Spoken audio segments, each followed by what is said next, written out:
it's obvious and blatant that they don't want black representation in the South Suburbs. I feel like that's always been because I mean, who's here? If we have somebody that represents the South Suburbs, they have to be black. Like, what are we talking about?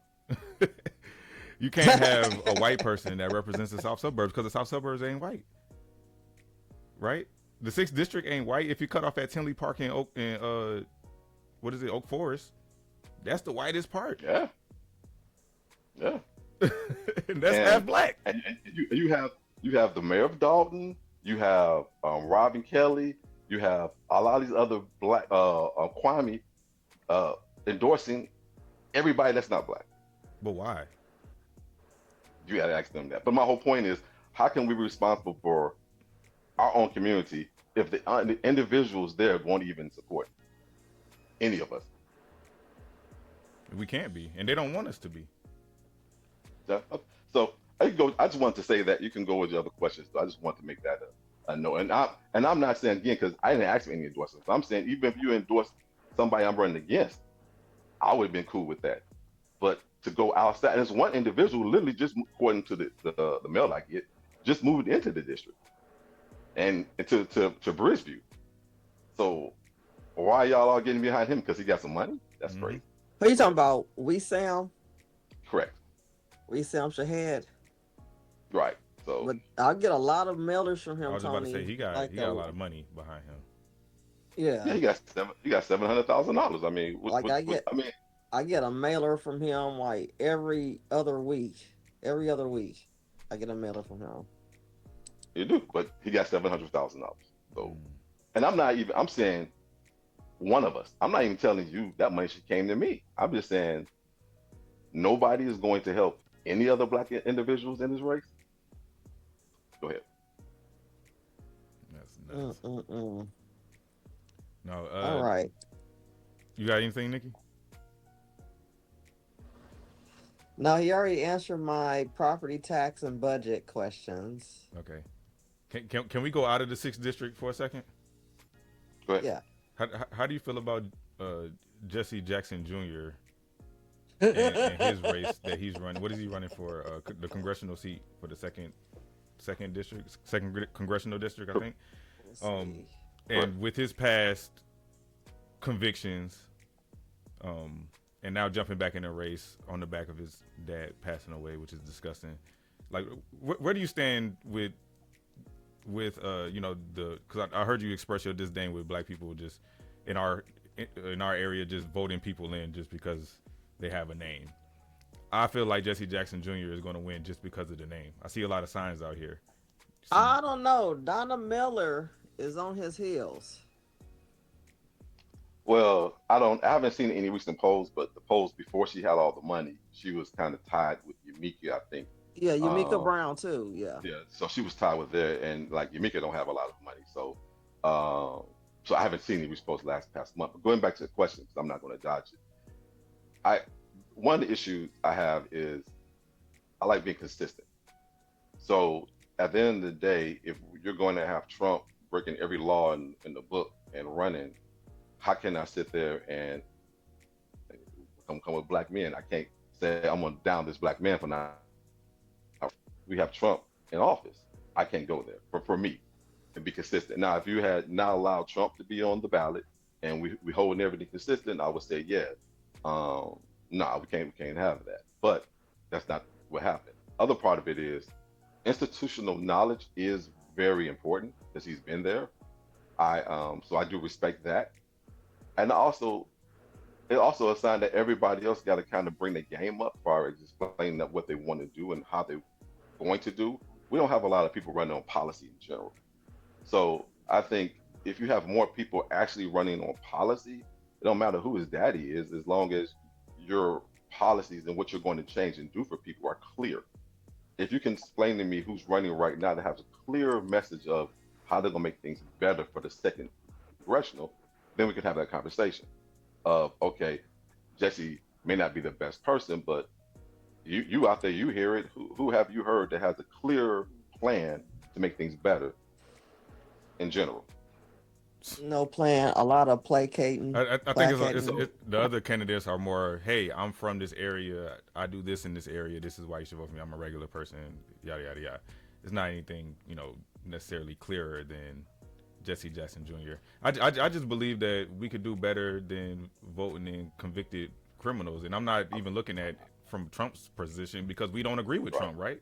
We don't agree with Trump being in Correct. office, so I don't think that we should be doing the same thing. And Cook County does it habitually, habitually in Cook County, from mayors to Congress people to to the governor.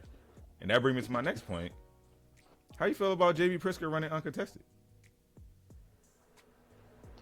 Well, see, the thing that goes back to even within my race. At the end of the day, it's like when somebody has, you need resources to run.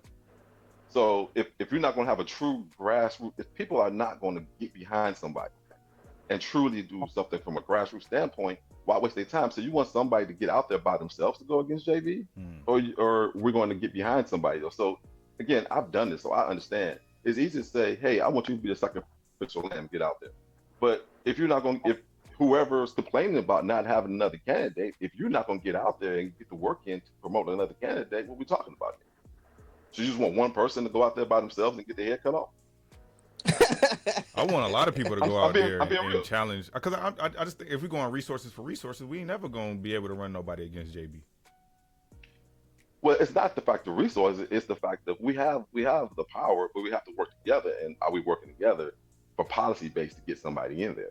I'm not worried about the money. My thing is nobody want to sacrifice anything. Everybody wants to be have a guaranteed winner. Sometimes you're gonna go into a fight and you're not gonna win, but you make a stance. Right. But if everybody wants to have a guaranteed outcome, nobody is putting anything in. Just like you were saying, like my opponent, I'm not worried about him having 700,000. I'm gonna go ahead and do my thing. I'm gonna go ahead and push what I know is right. And I'm doing the best I can do. But at the same time, though, you can't complain if that person gets in and then they say, well, he's not doing what's right for me. So you want somebody else to go with no money and no support? So that's my whole point. I agree with you. Everybody should be challenged because everybody should be, forced to come to the carpet and say what you've done and what you're going to do. But are you going to stop making your money right now to go run against them? So why would you want somebody else to do the same thing? Good point. Good point. I still think JB Pritzker a fraud. We need to get him up out of office. But I do agree with you. I mean, I'm not about to run against him. I'm just really But getting into politics, and I'm learning a lot of things. I mean, I kind of been in politics, like following along, but like really engaged in it. So I'm paying attention, and I'm seeing like, oh, we doing this again. Oh, this is what happened behind the scenes. Oh, nobody talking about this. So So it's our job to bring it to the forefront, absolutely. right? absolutely. And so I have two more questions. I wanted to talk more about some economic development. Like, what strategies would you support to bring more jobs and investments to Cook County? And then also, I want to talk about, do you have any plans to create affordable housing in Cook County? Let's start with the word affordable housing. Because again, to me, Yeah, people play exactly. That's the word. whole problem. To me, affordable housing, in my opinion, means affordable rent, not affordable housing far as purchase. Okay. Because when we talk about affordable housing, there's always a rent component to this. So again, it's games we're playing. We're not talking about actually affordable housing where people can afford it and purchase it and invest in it. So I don't like using that word because I think that's a game. Because we're not talking about investing in people to buy a house where they can have, a home and have income into that home. I mean, investment into that home. But affordable, I won't say affordable housing is tricky because there's so many different layers. When you say you want something to be cheaper, then somebody has to lose something in that process. Are you going to sell the land cheaper? Are people going to actually not make a profit when you build it? How is that? We need to have real conversations of how does that work. And for instance, when somebody owns a 6 unit building, people assume that this person is rich, and because you own a 6 unit building, but sometimes that's the person's only retirement, Hmm. and then you start taxing things and making things more difficult. But Agreed. Totally agree. Go ahead. I'm not sorry. to not to get away from the question, but a lot of it is based off the tax base. So we need to fix these property tax issues so we can move forward and have commercial development and have affordable housing. And then again, in early 2000s, let's say from 1999 to '08, we really didn't build houses for families. We built houses for profit. So everybody was building these huge houses, trying to flip them and doing all kinds of crazy things. So we stopped building reasonable housing that is like maybe 2,000 square foot, maybe 2,500 square foot, or even starter homes. So we don't really have those. The starter homes are really built in the 1950s and 60s. Y'all in real estate, can you go around and see new starter houses really being built anywhere? Nowhere. Nope. So we need to have those conversations. So if I'm out of college or have a young family, I should be looking at a 3,500 square foot house. I should be trying to find something that maybe 1,500 to 2,000. I'm just No, saying the truth. that's a fact. So those are the real conversations that we need to have and stop playing these games about affordable housing. Affordable housing is about affordable rents. Absolutely. I agree. I agree with you. When we talk about affordable housing, I'm like, none of my clients can find anything that is affordable housing. They're not looking for nothing to rent. They're looking for something to buy. You know what I'm saying? And Right. that is housing. But when they say, hey, we passing this bill for affordable housing, that's not what they're talking about. They're talking about making that apartment building 20%, Section 8 or something like that. So, Right. absolutely. And it's not helping anybody build equity in anything. Nothing. Well, it's helping the rich person who owns that facility, but not, individual housing. Right. 100%. 100%. Well, okay. Hey, we got to get out of here. Tony Bass, Okay, I no would love problem. it if you would circle back to us even after the election, Oh, absolutely. because I feel like you have a lot of information and we can definitely learn from you, and our audience can learn from you as well. Can you tell the people Anytime. where they can find you at, and how to vote and etc.? I'm on Facebook as a supporters for Antoine Bass. My website is Bass for the Sixth. Please get out there and vote for Antoine Bass. Punch 104. Thank you. 100%. Nikki, let the people know where they can find you at and what you got going on. Nikki got houses.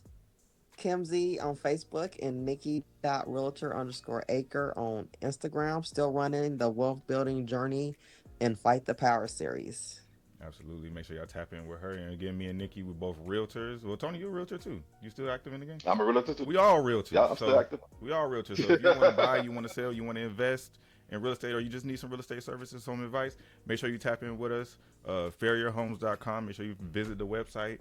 I got wealth masterclass happening in Markham on Wednesday. If you want to be a part of this masterclass and change the trajectory of your real estate future fortunes, make sure you tap in with me. I'll make sure you get registered. The seats filling up. I only got about 6 seats left, maybe 7 seats left. So y'all make sure y'all rush me and get these seats filled up.